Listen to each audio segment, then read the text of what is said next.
Hello friends and welcome to Unacademy UPSC Current Affairs. I am Joycey Joy and today in the current polity of the day we will be discussing about the constitutional rights.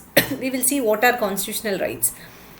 Before we start, this is about the upcoming batches that we are starting at Unacademy for 2021, 22 and 23 aspirants. And this is the details of the batches, 6 months batches, 1 year and 2 year batches. And all these batches are available in English, in Hindi and also in bilingual format. So this is a 1 year batch for 2022 and this is for 2023. And these are the NCERT batches. So NCERT batches for the UPSC CSE prelims examination which starts from 18th of Jan. And this is regarding the iconic price hike. So we are soon to announce a price hike for the iconic subscription. You can get your subscription at the earliest before 25th of January. So these are the features available for your iconic subscription. You will be able to connect with your personal coach who will be your personal mentor throughout your preparation. There will be mains test series along with evaluation, customized study planner, study booster sessions, high intensity workshops, daily answer writing practice and daily content. So this is regarding the combo courses that we provide at Unacademy. So combo courses is your combination of GS papers along with the optionals. So GS and optional. So for GS you can either choose iconic subscription or the plus subscription. So if you are going for an iconic subscription along with optionals, the 12-month subscription fee is 88,705. 24 months it's 1,31,510. 36 months it is 1,67,220.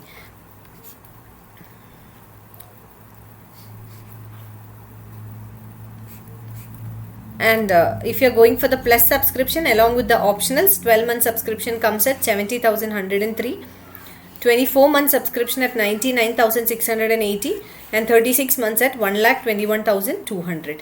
And this is the referral code. This is my referral code Joycey10 and you will get an extra 10% discount. So let's first see what is the current affair. So coming to current affair, the protesting union leaders on Monday said that the farmers have a constitutional right to take out their tractor rally peacefully and asserted that the thousands of people will participate in proposed event on 26th of January. So there was a mention about the constitutional right of the farmers by the union leaders, the protesting union leaders. And the Supreme Court said on Monday that the Delhi police is the first authority to decide the entry of protesting farmers into the national capital. Supreme Court had on Jan 11th stayed the implementation of the 3 laws till further orders and appointed a 4-member panel to resolve the issue. So this was a current event that the Supreme Court appointed a 4-member committee in order to look into the 3 farm laws which were passed by the union recently and for which the protests and agitations are going on, especially in the NCR. Now, with reference to that, we will see what are constitutional rights. So, what are constitutional rights? That is, the rights that are conferred to the citizens and enshrined in the constitution, they are the constitutional rights. So, constitutional rights are those rights which are conferred to the citizens of the country, which are given to the citizens of the country and which are enshrined in the constitution, that is, which are mentioned in the constitution. But those rights which are not under the domain of part 3 of the constitution. Part 3 are fundamental rights. So, constitutional rights are not fundamental rights and they are not a part of the fundamental rights. They are not a part of part 3 of the constitution, but they are separate rights which are guaranteed by the constitution to the citizens and they are enshrined in the Constitution of India. A constitutional right is a supreme right guaranteed by our constitution. So it's a supreme right guaranteed by the constitution. And in the year 2017 there was a question in the prelims examination regarding a right to vote. So what kind of right is a right to vote? It's a constitutional right. So constitutional right is not a part of part 3. It's not a part of fundamental rights, but these are supreme rights which are guaranteed by the constitution for the citizens of the country and these rights are enshrined in the Constitution of India. If any law contradicts with constitutional rights, then it is declared as null and void. Means if any law, who makes the law? Legislation or law making authority lies with the parliament. So parliament is the supreme authority responsible for, or parliament is the authority which has to make the law. So if any law is made by the parliament and if it contradicts with the constitutional rights, then this law can be declared null and void by the Supreme Court, because Supreme Court is the guardian of the constitution, it is the interpreter of the constitution, and in this regard Supreme Court has the ultimate authority to ensure that the constitutional rights are protected. So if any legislation is made by the parliament which is in contrary to or which contradicts the constitutional rights, then it can be declared as null and void.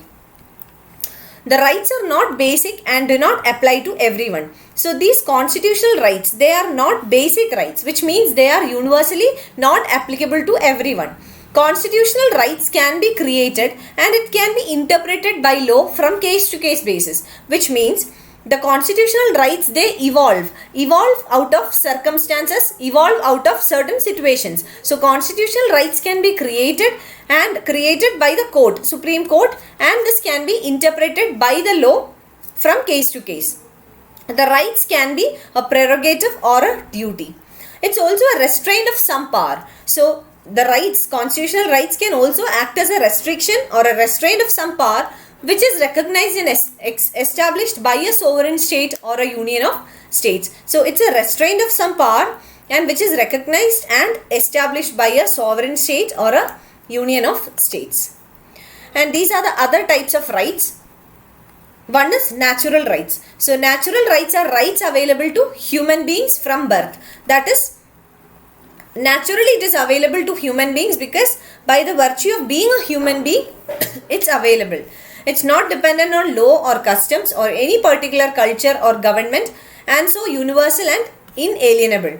So natural rights are naturally available to any person from the time of birth, and that is why these rights are universal in nature and they are inalienable, which means they cannot be taken back.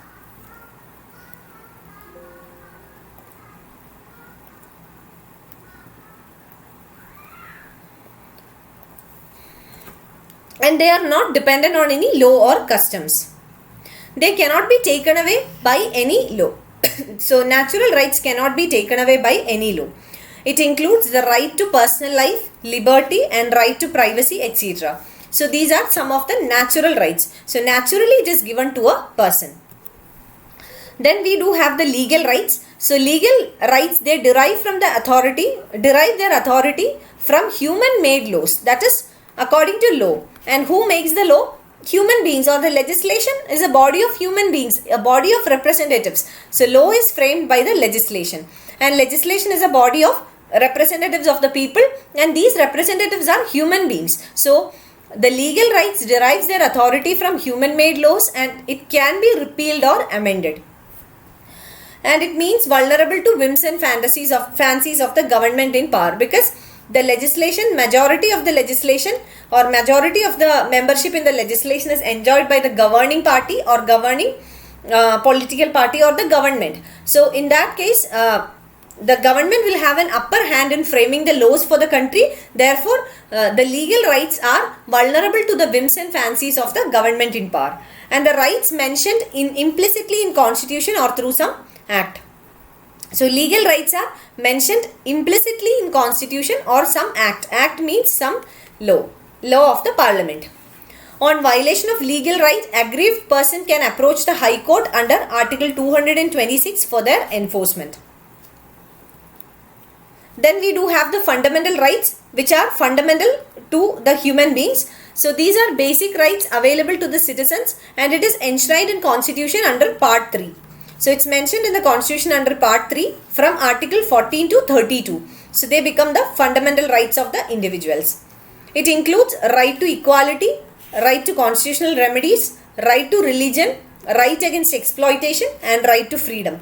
So these are the fundamental rights available to the citizens, and they are fundamental in nature and they can be restricted, which means the fundamental rights are also not absolute.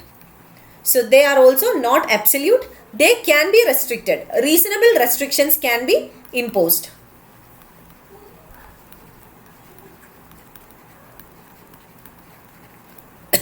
They can be restricted only on certain reasonable grounds and are amended only by way of constitutional amendment. So they are fundamental in nature and they can be amended only through a constitutional amendment. Any decision by the government which has a bearing upon the fundamental rights can be challenged in a court, and if found unconstitutional can be declared null and void. So if the government makes any changes to the fundamental rights, if any amendment is brought to the fundamental rights, then it can be challenged in a court of law. It has been provided under Fundamental Rights Article 32, right to constitutional remedies. So it can be challenged in a court of law, and if that particular law is found to be unconstitutional in nature, that means if the law does not, or if the amendment does not comply with the constitutional principles, then it can be declared as null and void by the court. So that is the nature of fundamental rights. So one thing is that it's not absolute, it's reasonable restrictions can be imposed. Second one, it can be challenged in the court of law, and if it is found unconstitutional, it can be declared null and void.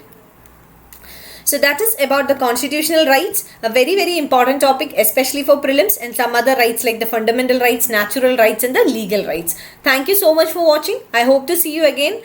Wish you all the very best for your preparations, and good luck. Stay blessed.